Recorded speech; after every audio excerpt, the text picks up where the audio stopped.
Hey guys, John here again with another video after several months of being inactive on my channel. I finally got some time to do some work here. This is not going to be on my Commodore 128 game. This is what I'm going to do today is just going to be showing you my new pet 8032, model 8032 from the UK. This is from the UK. So what does that mean? That means this has a 220 volt power supply built in.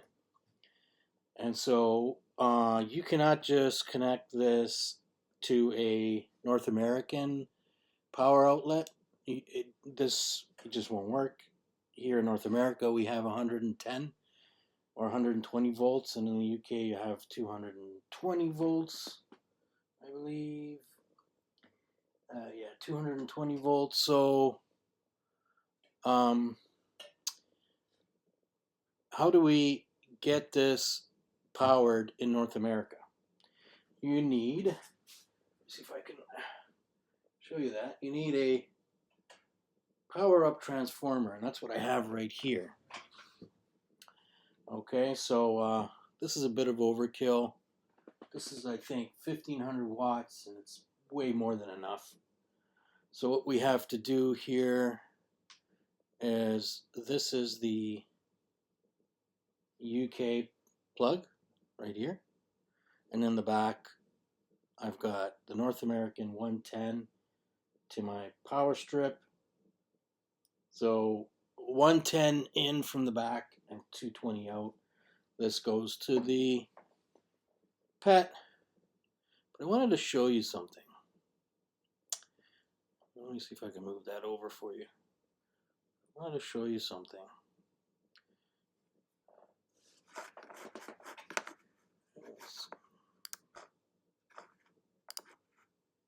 Alright, so I hope you can see that. I zoomed in as much as I could. I dimmed the lights so that you could see the screen a little bit better. If you look closely, I hope you can see this. Can you see the flickering? It's like a flashing. You can now that appears as flashing on the display here, but in person it actually looks like the display is shaking. Right? It's not steady. And on the capture card here, it's looking like it's just pulsating. Now, why is that? That is because, again, this has a 50 hertz UK power supply. And here in Canada, we're using a 60 hertz, 110 volt power AC power in. So there's a discrepancy going on here. The timing is off.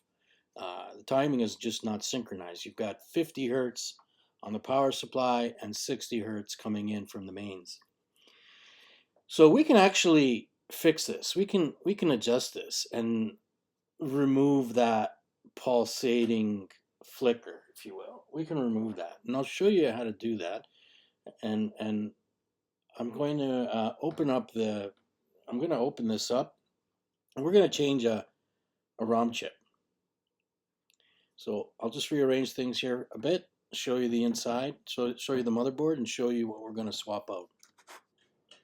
So before I get into the motherboard and I show you the motherboard and what we need to replace on the motherboard, I just want to explain what's going on here. So we have a European, well, a UK PET 8032 that is designed to operate at 50 hertz.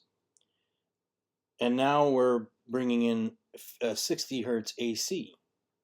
Okay, so there's a sync issue here, right? So there's a chip on the, it's a ROM chip, it's a ROM on the motherboard, and it's called the editor ROM.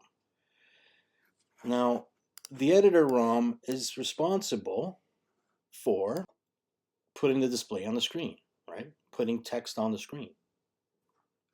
What I have here is I have here just sort of a schematic parts list here, parts list from the schematic of this particular PCB assembly. I have the, let's see if I can highlight that, 8032-030.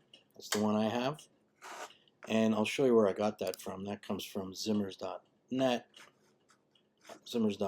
and he has all the schematics I had. So you can see I have a fairly newer one, and so I think it's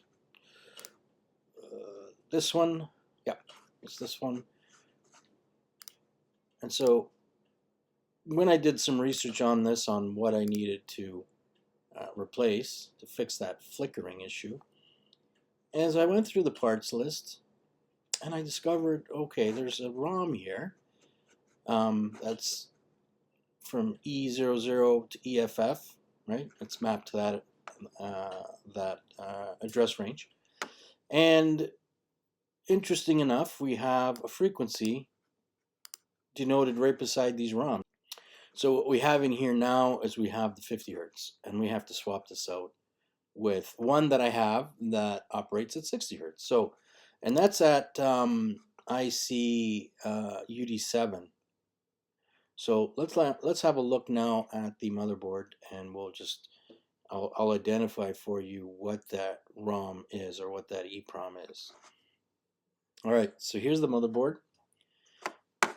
So what we are going to swap is, remember we said UD7, right? So there's UD7 right there. And that's the EEPROM right there. And of course it's socketed. Let me zoom in for you. So there you see UD7. And I'll zoom in a little bit more. And there we have it right there. So what we're going to do is we're going to remove this EEPROM and get back in the picture for you, and put in the 60 hertz ROM. And then we'll come back and we'll see if the flickering has gone. I haven't tried this yet, right? I will try this, and we're going to see together if that flickering has, or that shakiness goes. When you look at it in person, it just looks like the screen is shaking. On camera, it looks like it's flickering. So let me pause here because my battery on the iPhone is running low, and I'll charge up the battery and I'll come back. We will do this together. I will remove this, put the new one in, fire it up, and see if that flickering is gone. All right, so you know what? While my iPhone was charging, I just went ahead and removed the chip. Let me just zoom out for a bit here, get a sharper image. And now, as you can see, what I have here is the new EEPROM right there, and that's been programmed for 60 hertz. So when we're inserting that into the UD7 socket, we want to make sure that the little slot, you see there's a little slot at this end, aligns with the slot on the silk screen. You can see there's a little divot there. So we're gonna insert that. Let's first just inspect the pins, make sure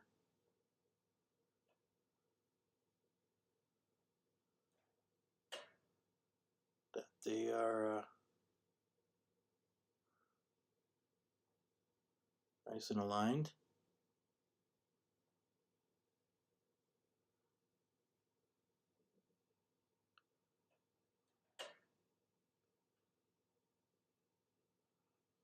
Okay.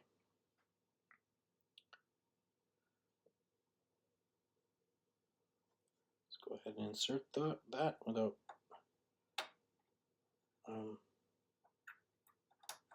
as carefully as we can, without bending any of the legs.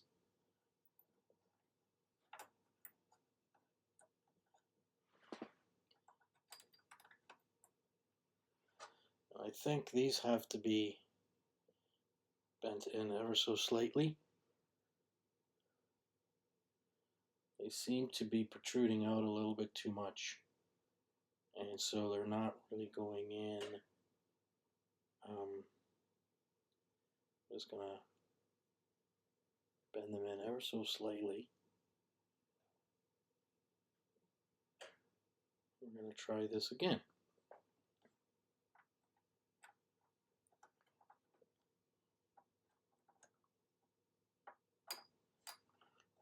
Just don't seem to want to line up. There we go. Got that in. There we go. And that is firmly in its socket. Right? So now that we've got that done, I'm going to close the lid, fire it up, and see if that's an improvement. Alright, so this is the moment of truth. Turn the transformer on. You can hear that buzzing. I'll turn the power at the back on.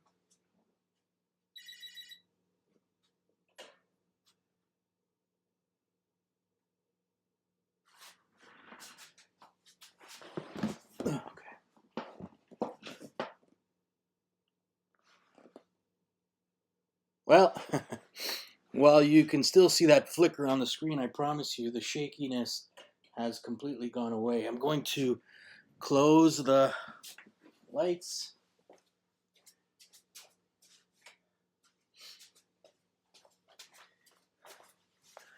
It must be my iPhone. It's causing that flicker. But I can tell you right now that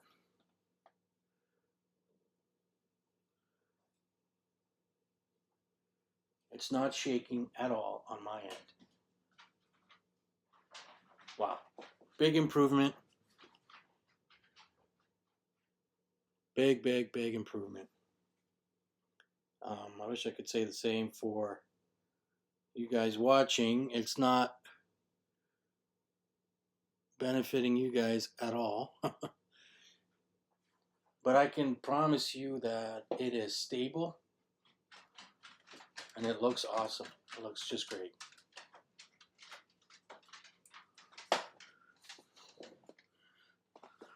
Well, hope you guys found that video informative.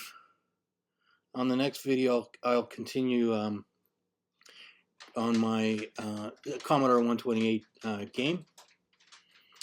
And guys, have a great weekend. Hope to see you again on the next episode. Thanks a lot. Bye for now.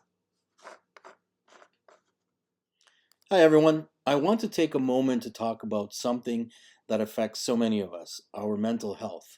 Whether you're feeling overwhelmed, stressed, or just not like yourself, remember you're not alone and there is help available. Reaching out for support is a sign of strength, not weakness. Mental health is just as important as physical health, and it's okay to ask for help when you need it. No matter what you're going through, there are people and resources ready to support you. If you're in Canada, I want to introduce you to some helpful resources where you can find the support you need. The Government of Canada's Mental Health Resource page can be found at this URL, or you can simply Google Mental Health Canada. For those in Ontario, the province offers two excellent resources. Find Mental Health Support, which can be found at the URL www.ontario.ca/page/find-mental-health-support. And also the Mental Health Services website, which can be found at www.ontario.ca/page/mental-health-services. These websites provide valuable information about programs, services, and tools available to help you or someone you care about. Taking that first step might feel daunting, but it can be life-changing. Check out these resources, talk to a trusted friend or family member, and remember, you're never alone in this journey. Together, we can break the stigma around mental health and build a supportive community. Finally, if you found this video helpful, don't forget to like, share, and subscribe to spread awareness. Let's take care of ourselves and each other. Thanks for watching, and I'll see you next time.